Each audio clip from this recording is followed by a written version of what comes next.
बलाई की प्याज से भरी टोकरी की खुशबू उस बांस के जंगल के ऊपर बैठी चुड़ैल की नाक तक पहुंचती है। कौन कौन प्याज लेकर जा रहा है? हाँ हाँ हाँ हाँ। उदयपुर गांव में एक किसान की 2 पत्नियां थी। छोटी पत्नी जितनी सुंदर थी उतनी ही घमंडी भी। वो रात दिन सिर्फ सजने संवरने में व्यस्त रहती थी। वहीं बड़ी पत्नी थी सीधी साधी साफ दिल की, लेकिन उसके सिर में बाल बहुत कम थी, इसलिए उसका पति छोटी पत्नी को ही प्यार करता था। लेकिन उनका सास बड़ी बहू को ही सबसे ज्यादा प्यार करती थी। कहाँ रह गई बहू? अरे छोटी बहू, पूरा दिन क्या कमरे में सजने संवरने में ही बिता दोगी? जरा मेरे लिए एक कप चाय तो बना दो। सास की बात सुनकर छोटी बहू ललिता कमरे से बाहर आती है। मैं चाय वाय नहीं बना सकती, मेरे नाजुक हाथों में छाले पड़ जाएगा। आप अपनी बड़ी बहू से क्यों नहीं कहते? रूप के घमंड में तुम्हारे पैर तो जमीन पर पड़ते ही नहीं। मेरी बड़ी बहू तो दिन रात घर की काम करती रहती है और तुम्हें तो मैंने बस एक कप चाय बनाने को कहा था। मैं नहीं बना सकती। तभी मालावती आकर कहती है, रहने दीजिए माँ, ललिता को कुछ करने की जरूरत नहीं। आप बैठिए, मैं अभी आपके लिए चाय बना लाती हूँ। ये कहकर मालावती सास के लिए चाय बनाकर लाती है। फिर धीरे धीरे शाम होने लगती है। उधर तब खेत में अब मैं घर लौट जाता हूँ, शाम होने को आई। इतना प्यास काफी है, अंधेरा होने से पहले लौटना होगा। ये कहकर बलाई सिर पर प्याज से भरी टोकरी रखकर घर की ओर लौटता है। जब वो चलते हुए बांस के जंगलों से गुजर रहा था तब लगभग अंधेरा छा गया था। पूरा अंधेरा छा गई, ऊपर से ये बांस का जंगल कितना घना है, मुझे और भी तेज चलना पड़ेगा। बलाई की प्याज से भरी टोकरी की खुशबू उस बांस के जंगल के ऊपर बैठी चुड़ैल की नाक तक पहुंचती है। कौन कौन प्याज लेकर जा रहा है? हाँ हाँ हाँ हाँ। पुराने दिनों की यादें ताजा हो गई। कितनी खुशबूदार प्याज है। कितने दिन हो गए चबा चबा कर प्याज नहीं खाए। ये कहकर प्याज खाने वाली चुड़ैल उड़ते उड़ते बलाई का पीछा करने लगती है। बलाई घर पहुंचकर कहता है, माला, माला, क्या तुम्हें सुनाई नहीं दे रही? इधर आओ। कमरे में बैठी बैठी क्या कर रही हो? मैं पूरा दिन खेत पर काम करके घर लौटा और तुम बैठी बैठी आराम कर रही हो।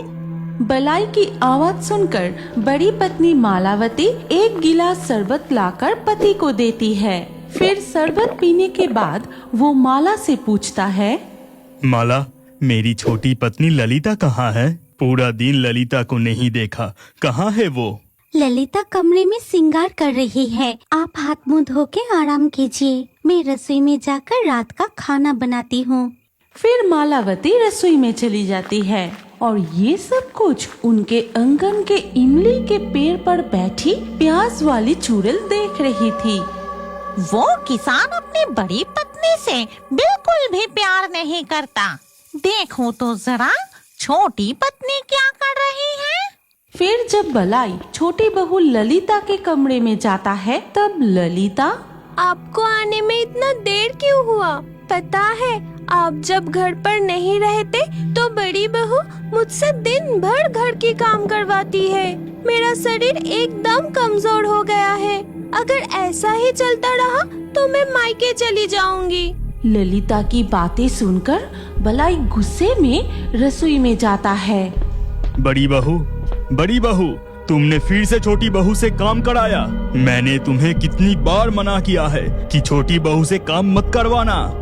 ये छोटी पत्नी बहुत झगड़ालू है, अपने रूप का बहुत घमंड है और ये किसान तो देख रही हूँ अपनी छोटी पत्नी को सिर पर चढ़ा के रखा है।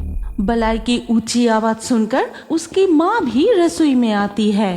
अरे तेरी छोटी पत्नी तो खुद के कपड़े भी नहीं धोते और उसकी बातों में आकर तू इतना गुस्सा कर रहा है। ललिता मेरे लिए एक कप चाय भी नहीं बनाती और वो करेगी घर के सारे काम। छोटी मुझे कुछ भी कहे, मुझे कोई फर्क नहीं पड़ता। आप मुझे इतना प्यार करती है, यही मेरे लिए काफी है। आप कमरे में जाकर आराम कीजिए, मैं आप दोनों के लिए चाय बनाकर लाती हूँ। इसके बाद मालावती के सास और बलाई रसोई से निकल जाते हैं।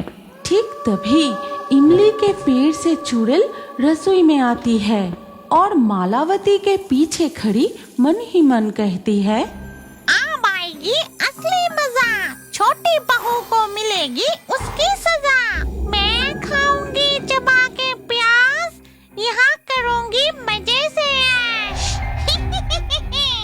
ये कहकर चुड़ैल मालावती के शरीर में घुस जाती है। फिर वो चूल्हे की आग और तेज करती है। मैं जाकर उस प्याज से बड़ी टोकरी उठा कर लाती हूँ। फिर मालावती के रूप में वो चुड़ैल प्याज से भरी टोकरी रसोई में लाकर रखती है। फिर वो चुड़ैल टोकरी के सामने बैठकर एक एक करके सारे प्याज खाने लगती है। ये कितनी स्वादिष्ट प्याज है, क्या तीखा है। इतनी बरसों बाद ऐसी तीखी प्याज खाकर मेरा मन भर गया। तभी बलाई कमरे से चिल्ला के कहता है, माला, चाय बना कि नहीं? मैं कब से इंतजार कर रहा हूँ और तुम कहाँ रह गई? पति को दिखाने का यही मौका है। मैं अभी रसोई में जाके चाय बनाकर पति और सास को देती हूँ। ललिता अपनी सास और पति के पास जाकर कहती है, देखा ना, बड़ी बहू एक नंबर की आलसी है। अब थोड़ा सब्र कीजिए, मैं अभी आपके लिए स्पेशल चाय बनाती हूँ। ये कहकर ललिता रसोई में चली जाती है।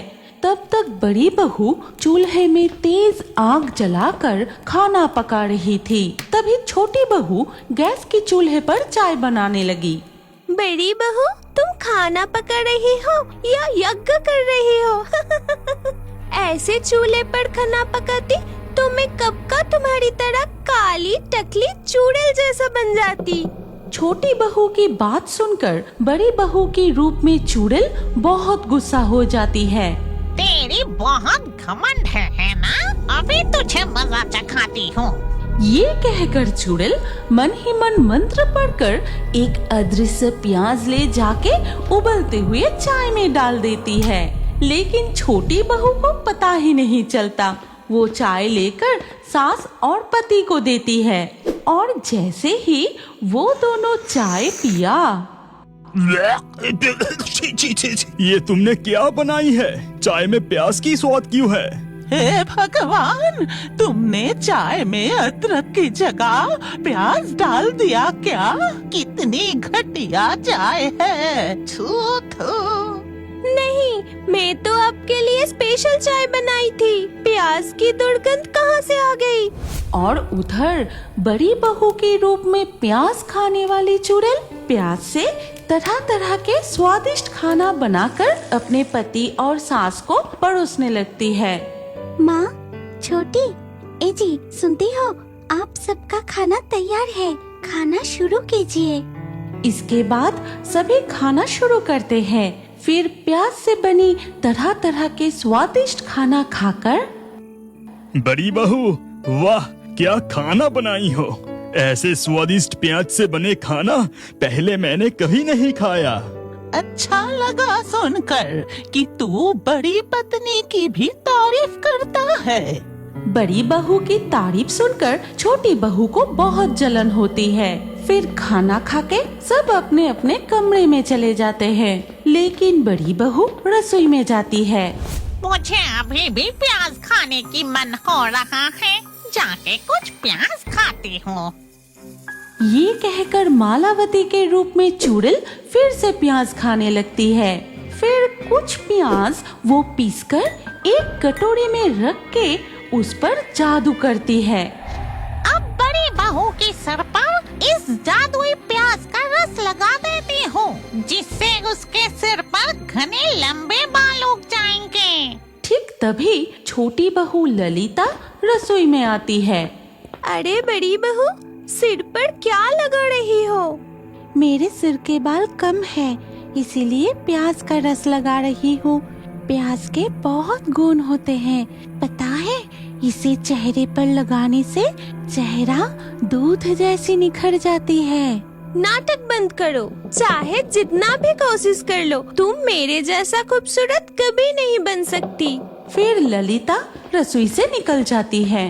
अगले दिन सुबह जब मालावती आंगन में कपड़े सुखा रही होती है, उनके घने काले बाल देखकर ललिता और बलाई हैरान हो जाते हैं। माला, माला, आज तुम बहुत खूबसूरत लग रही हो। तुम्हारे घने लंबे बाल तुम पर बहुत अच्छा लग रहा है। मतलब उस प्याज का रस में इतना गुण है कि रातों रात बड़ी बहू के बाल हो गए। अगर बड़ी बहू मुझसे ज्यादा सुंदर हो गई, नहीं नहीं, ऐसा नहीं हो सकता। मैं अभी चेहरे पर प्याज का रस लगाऊंगी और उससे ज्यादा खूबसूरत बन जाऊंगी। ये कहकर ललिता पिसा हुआ प्याज का रस अपने चेहरे पर लगा लेती है और कुछ देर बाद जब वो आईने में देखती है, अरे ये क्या, मेरे चेहरे पर तो चिंपैंजी के जैसा बाल आ गए। हे भगवान, ये क्या हो गया? तभी उसके सामने वो प्याज खाने वाली चुड़ैल प्रकट होती है। फिर कहती है, ये सजा मैंने तुझे दी है। ये तेरे घमंड का फल है। तू बड़ी बहू को बहुत सताती थी, अब सबक मिली ना? अरे बाप रे, चुड़ैल तुम कहाँ से आ गई? मुझसे गलती हो गई है। मैं अब कभी भी बड़ी बहू पर ईर्ष्या नहीं करूँगी। घर के सारे काम मिलजुल कर करूँगी, बस मुझे ठीक कर दो। ठीक कर दूंगी, लेकिन एक शर्त पर। मैं उस बांस के जंगल में रहती हूँ और मुझे प्याज खाना बहुत पसंद है। हर रोज मुझे प्याज देना पड़ेगा। हाँ प्याज वाली चुड़ैल, मैं रोज आपको प्याज देकर आऊंगी। ठीक है, लेकिन अपनी शर्त मत भूलना। फिर वो चुड़ैल जादू करके ललिता को पहले जैसा कर देती है। फिर वो चुड़ैल वहाँ से अदृश्य होकर बांस के जंगलों में लौट जाती है। अगर आप इस कहानी के अगले भाग देखना चाहते हैं तो कमेंट में नेक्स्ट पार्ट जरूर लिखिए और हमारे fairy Toons Hindi Facebook page को अभी फॉलो कीजिए। अगर ये कहानी अच्छी लगी तो लाइक करके शेयर कर दीजिए।